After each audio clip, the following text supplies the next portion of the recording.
জীবনটাকে পরিবর্তন করার জন্য, আপনার আমলি জিন্দেগি করার জন্য এই একটা হাদিসে যথেষ্ট। 2 নম্বর নসিহত করেন মুআয ইবনে জাবাল রাদিয়াল্লাহু তাআলা আনহুকে, ওয়ালা তাউক্কান্না ওয়ালিদাইকা ওয়া ইন্না মালাকান তাখরুজা মিন আহলিকা ওয়া মালিকা। আল্লাহর নবী মুহাম্মদ রাসূলুল্লাহ সাল্লাল্লাহু আলাইহি ওয়াসাল্লাম তিনি বলেন, হে মুআয ইবনে জাবাল, তুমি কখনো তোমার মা বাবার অবাধ্য হবে না। যদিও তোমার মা বাবা তোমাকে কোনো সম্পত্তি না দেয়, তুমি যে সম্পত্তির অধিকার হবা, তাও যদি কোনো কিছু তোমাকে না দেয়, কোনো কিছু যদি তোমাকে না দেয়, এরপরও তুমি তোমার মা বাবার অবাধ্য হবে না। তার বলে মা বাবা। আজকে আমাদের সমাজগুলোর মধ্যে দেখেন, যে মা বাবা মাথার ঘাম পায়ে ফেলে সারা জীবন কষ্ট করে করে সন্তানদেরকে লালন পালন করিয়া যখন সন্তানগুলো বড় হয়ে যায়, এই সন্তানগুলি এক সময় মা বাবার মনের মধ্যে, মা বাবার অন্তরের মধ্যে আঘাত সৃষ্টি করে। কথা বল ঠিক কিনা? তবে মনে রাখবেন, এই পৃথিবীর মধ্যে আপনার লাইফকে যদি আপনি সেটিং করতে চান, আপনার জীবনটাকে যদি পরিবর্তন করতে চান, এই পৃথিবীর মধ্যে যদি আপনি সুখময় জীবন যাপন করতে চান, এই পৃথিবীর মধ্যে আপনি যদি সুখে শান্তিতে বসবাস করতে চান, অবশ্যই অবশ্যই আপনাকে আপনার মা বাবার দোয়া আপনার লাগবে।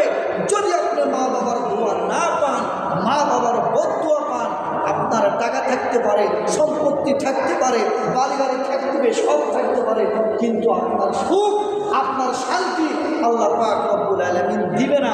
একটাই কারণ, মা বাবাকে কষ্ট দিয়েছেন এই কারণে। এই জন্য আল্লাহ পাক রব্বুল আলামিন তিনি বলেছেন, ওয়া ক্বাদা রাব্বুকা আল্লা তা'বুদু ইল্লা ইয়্যাহু ওয়া বিল ওয়ালিদাইনি ইহসানা ইম্মা ইয়াবলুগান্না 'ইনদাকাল কিবারা আহাদুহুমা আও কিলাহুমা ফালা তাকুল লাহুমা উফিন ওয়া লা তানহারহুমা ওয়া কুল লাহুমা কাওলান কারীমা।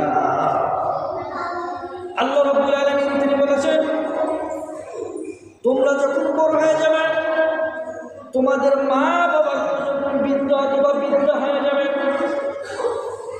তোমার মা বাবাকে তুমি এমন কোনো কটু কথা বলো না।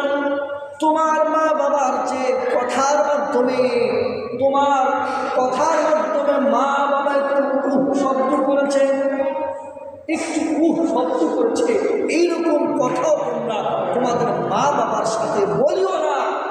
ওয়ালা তাকুল লাহুমা উফিন ওয়ালা তানহারহুমা ওয়া কুল লাহুমা কাওলান কারীমা। আল্লাহ বলেছেন যে তোমরা তোমাদের মা বাবার সাথে ভালোভাবে উত্তম কথাগুলো, সুন্দর কথাগুলো তোমরা তোমাদের মা বাবার সাথে বলো। বলুন না সুবহানাল্লাহ। সম্মানিত হাজিরিন, আজকে এই হাদিসটা থেকে যদি আমরা শিক্ষা গ্রহণ করি যে আমরা এই পৃথিবীর মধ্যে যত সন্তান আছি, আমাদের মা বাবা যাদের জীবিত আছে, যে আমরা যারা এখনো মা বাবাকে কষ্ট দিয়েছি, কষ্ট দিচ্ছি, মা বাবার খোঁজখবর নিচ্ছি না, অবশ্যই আজকে জুমা থেকে শিক্ষা নেওয়ার দরকার। এই সন্তানদেরকে শিক্ষা নেওয়ার দরকার। আজ থেকে মা বাবার কাছে ক্ষমা চেয়ে, মা বাবার কাছে মাপ চেয়ে, মা বাবার কাছে মাপ চেয়ে নেওয়া আমাদের জন্য অপরিহার্য। যদি মা বাবার কাছ থেকে মাপ না চায়, মা বাবা যদি আমাদের জন্য বদদোয়া করে, জীবন বরবাদ হয়ে যাবে। এই জীবনে কোনো মূল্য থাকবে না, থাকবে না, থাকবে না। এই জন্য মা বাবার কত বড় নিয়ামত। এই পৃথিবীর মধ্যে একমাত্র মা বাবাই বিনা স্বার্থে সন্তানদেরকে লালন পালন করে। কথা বল না কেন? আপনার বন্ধু থাকতে পারে, আপনার আত্মীয় স্বজন থাকতে পারে, এই বন্ধু আপনাকে অবশ্যই যে কোনো একটা কাজে ইউজ করার জন্য আপনার সাথে সম্পর্ক রাখতে পারে, কোনো স্বার্থ থাকতে পারে, কিন্তু মা বাবা, একমাত্র মা বাবা বিনা স্বার্থে সন্তানদেরকে লালন পালন করে বড় করে তোলে। বলুন না সুবহানাল্লাহ। এই জন্য